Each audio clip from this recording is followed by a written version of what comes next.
Hello, Assalamualaikum, and a very good day to all. My name is Madam Siti Fatimah Zahra binti Hussein from Polytechnic Metro Johor Bahru, and I'm going to teach you on the topic for the law of contract. Under law of contract, our final topic is on the discharge of contract. End of this course, you are expected to be able to explain first the discharge of contract by performance. Next is on breach. The third one is discharge of contract by agreement, and the last one is discharge of contract by impossibility of performance and frustration. So class, what is a discharge of a contract? It refers to the termination of the contracts, meaning that once the contract is being discharged, the parties to the contract are free from the obligation arising from that contract. As I have stated earlier, there are four types of discharge of a contract. The first one is discharge by performance.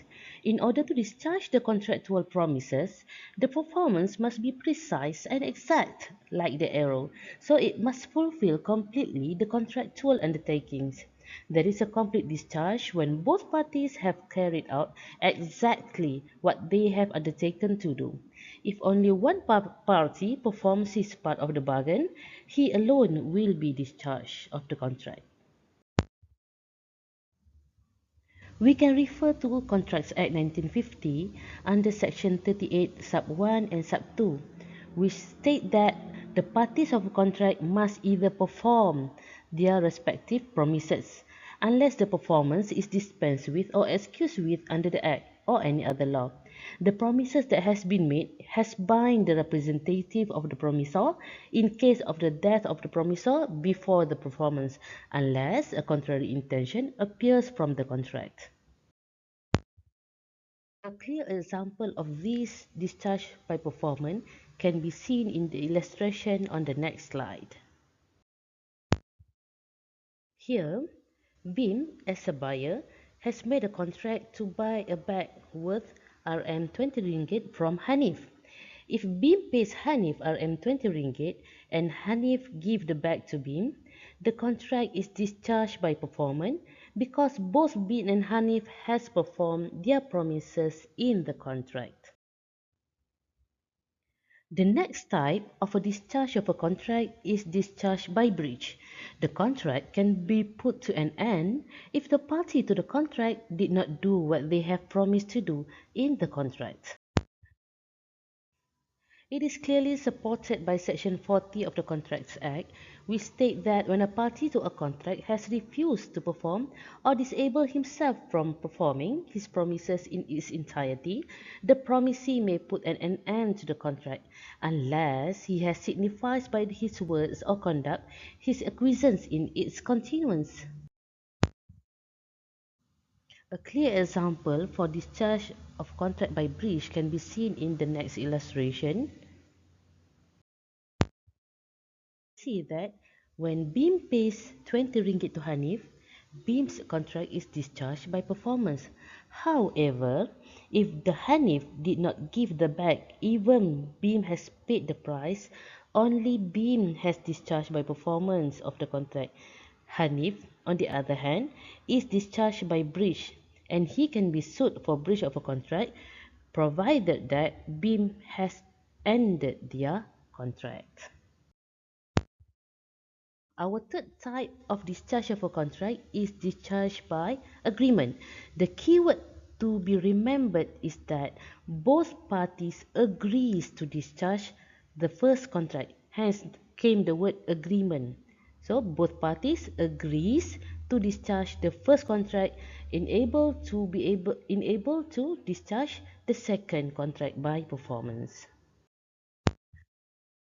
Under discharge of agreement, a contract can be discharged if the party to the contract agrees or consented that the contract will be discharged. This agreement can be made during the contract or after the contract has been made. The main section to support the discharge of a contract by agreement is supported by section 63, which states that if the parties to a contract agrees to substitute a new contract for it, which is the first contract, or to rescind or alter the first contract, the original contract, which is the first contract, need not be performed. A clear illustration or example on discharge of a contract by agreement can be seen in the next slide. We can see here from the illustration, okay, we can see from the steps where the buyer, Sophia, has promises to buy a chair worth RM30 ringgit from Mila. This is the first contract, the first original contract. So, however, at the time of the payment or at the time of the delivery of the item, Sophia only brings RM25 ringgit, and Mila says that she agrees with whatever money that Sophia brings. Mia's agreement is considered a second contract. So, the first contract between Sophia and Mila is discharged by agreement. When the buyer, which is Sophia, paid RM25 ringgit and the seller gives the chair, their second contract is discharged by performance. So here we have two contracts. First, discharged by agreement, and the second one is discharged by performance. The last type of a contract being discharged is discharged by impossibility of performance, also known as discharge by frustration. The contract is terminated if the things that the parties agreed to do are impossible to perform. This can happen either at the time the contract was made or after the contract was made, which is frustration. A contract can be discharged by impossibility of performance if at the time the contract was made, it is an impossible act to do. For example, Dina made a contract to buy the sun from Kamil.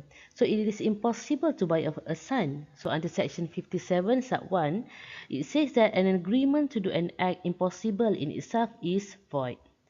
The second type, which is after the contract was made, meaning at the time the contract was made, the contract is possible to perform.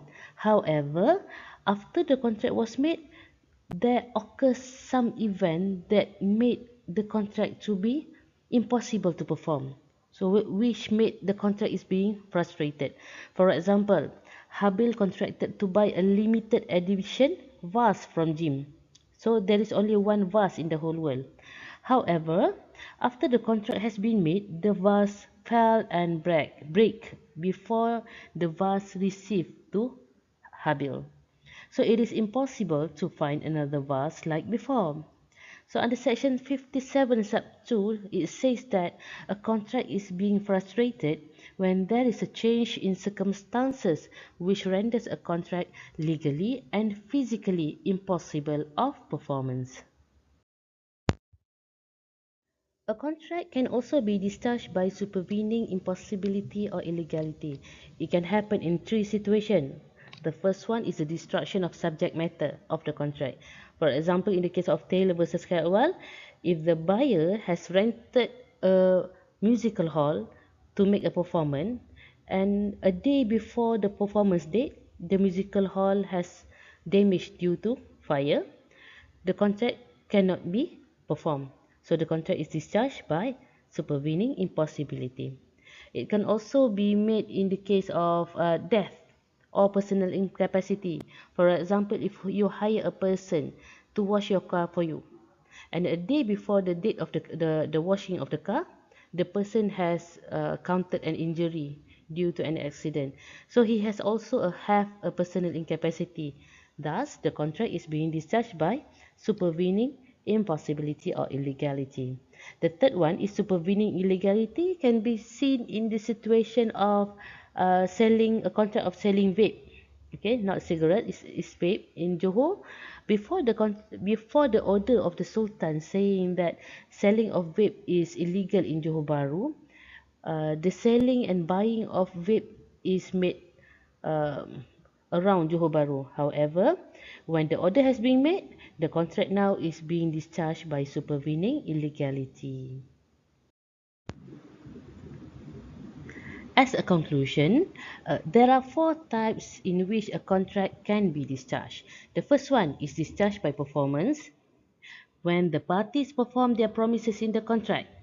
Discussed by breach happens when one or both parties did not deliver their promises in their contract. The third one is discharged by agreement, which is when the first contract cannot be fulfilled and both parties agrees to release the promises in their first contract. The last one is discharged by impossibility of frustration. It happens when the contract cannot be performed because the terms are impossible or cannot be performed.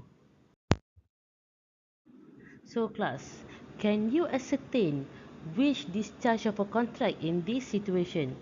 Laila has ordered a New York cheesecake for RM300 from Reno Bakery, and when she came to take the cake, the baker has made the cake to a Japanese souffle cake. Amazed by the quality of the cake, she agreed to bring the cake home. Now, their contract is discharged by what type? Okay, class, that is all for today. Thank you very much for your attention in my class. Thank you and goodbye. Assalamualaikum.